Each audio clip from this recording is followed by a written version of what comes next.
Yo les amis, on se retrouve pour une petite vidéo sur Bitcoin. On est à la suite de de la dernière vidéo. Donc les gars, le plan est toujours le même.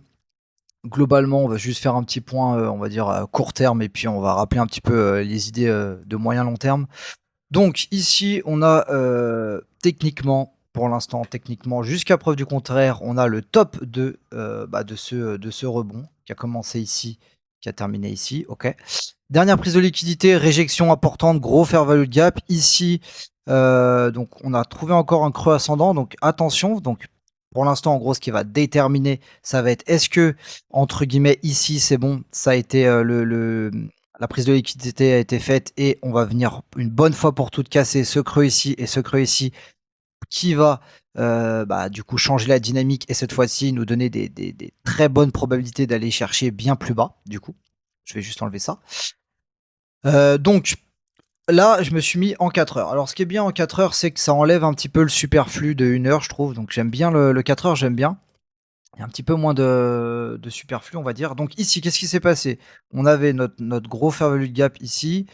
Et en fait, le Bitcoin, je ne sais pas si on arrive à voir, je vais essayer de zoomer. Il est venu chercher ce sommet ici, dans le fair value gap, et ce sommet aussi. Il est venu chercher les deux sommets. Donc en soi, il est même un tout petit peu entré dans le fair value gap. Donc en soi, techniquement, faut voir, le travail est peut-être déjà fait. Ici, on a on va dire des probabilités correctes, peut-être 50-60%, que le travail ici ait été fait, prise de liquidité, et on peut repartir sur quelque chose de plus baissier. On verra. Ce qui va déterminer, ici, on a un dernier fair value gap, vous le voyez. Donc si on vient clôturer nettement en dessous dans les prochaines heures, eh ben, on peut se dire que ok, le travail a été fait, on va repartir plus bas et fin du rebond.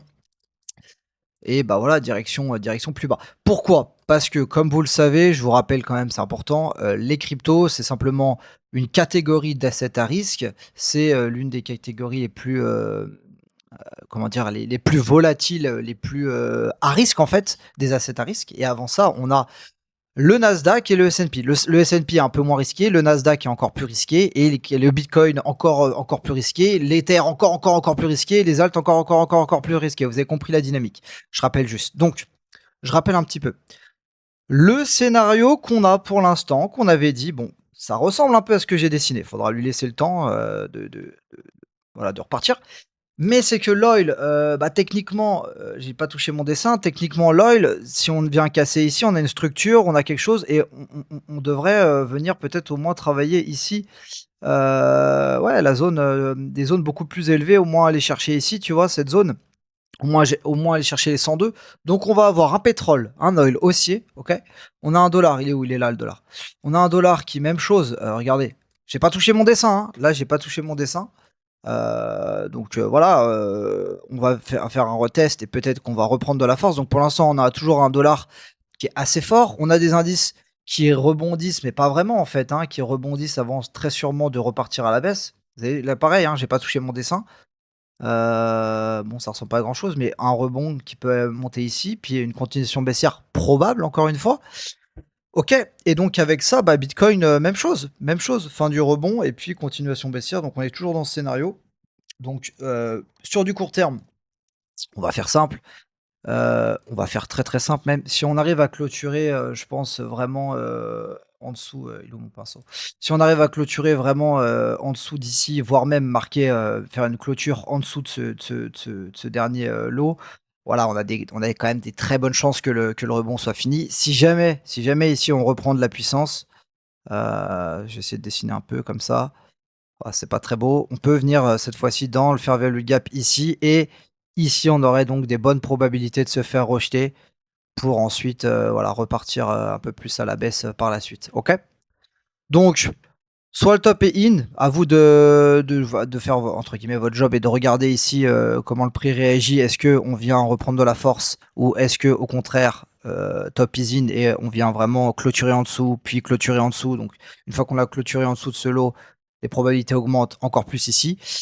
Ou est-ce que on refait un rebond dans ce fair value gap? Le scénario où on vient péter le fair value gap est très peu probable, donc pour l'instant j'en parle pas. Si il interviendra, si on voit que le prix est fort et vient casser, je referai évidemment une vidéo demain, etc. pour parler des autres scénarios, et cetera, de ce qui peut arriver suite à ça. Pour l'instant, c'est pas du tout, ce qui est probable et ce qui est en ligne de mire, donc je vais pas évoquer ça. OK?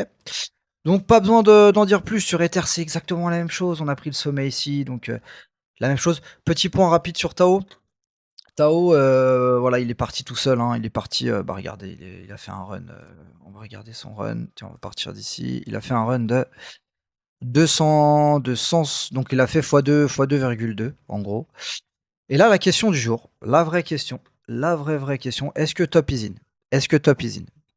Je sais pas. J'ai pas la réponse. En tout cas, si Bitcoin se remet à corriger, on va dire un petit peu plus sévèrement à coup de 3, 4, 5%, je pense pas que Tao aura la force de repartir, honnêtement. Si maintenant Bitcoin va chercher son fair value gap, comme on l'a dit ici, avec de la force, c'est pas impossible que Tao nous refasse encore un mouvement aussi. Ok. Donc, j'ai dessiné ça. Attendez, je vais retourner sur Tao. Donc, ce que je veux vous dire, c'est qu'il y a des probabilités. Je ne saurais pas vous dire combien, mais il y a des probabilités assez correctes que le top soit in sur Tao.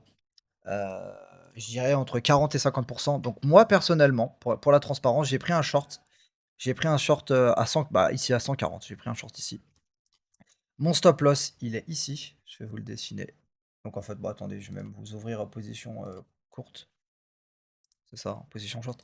Je vais même vous dessiner la position que j'ai pris. Alors, c'est pas du tout un conseil en investissement, les gars, hein. Là, c'est simplement une position que j'ai pris avec un gros risque reward. Donc, j'ai mis mon stop loss là et mon TP, je l'ai mis vraiment bas, hein. Je l'ai mis genre à 120. Après, je pense que je prendrai des TP partiels. Mais je l'ai mis vraiment, en gros, vraiment top et on joue vraiment le plus bas. Voilà, je l'ai mis genre par là, quoi. Donc, si top is in et qu'on vient pas chercher slow, bah le RR est délirant, hein. On a plus de 10 de RR, donc c'est juste délirant.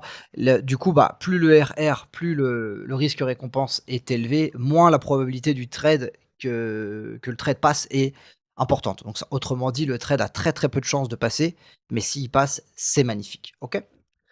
Donc voilà, c'était juste un petit point sur Tao, 7 minutes, pareil, j'ai pas envie de faire une vidéo longue, je crois que tout a été dit. On fait juste un petit point rapide sur DeFi Lama, 96 milliards, on était à 95, pas de mouvement, on va pas, voilà, comme d'habitude. Ça fait des mois que je vous dis la même chose, mais bon, je peux pas vous mentir et vous dire des trucs qui n'existent pas, j'arrive pas à mettre mon truc droit. Donc voilà, il n'y a pas d'intérêt, pas de mouvement. ETF, même chose, aucun intérêt, aucun intérêt.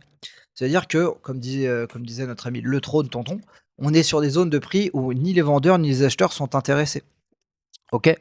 Et puis la Stablecoin Market Cap qui, elle, stagne, donc ne bouge pas. Qu'est-ce qu'on peut noter sur un mois?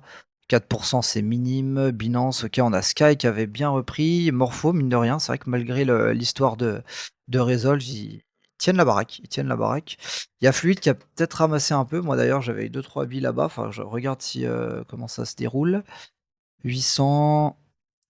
Tac. Ok, on stabilise. Ok, il faudrait que j'aille regarder tout ça.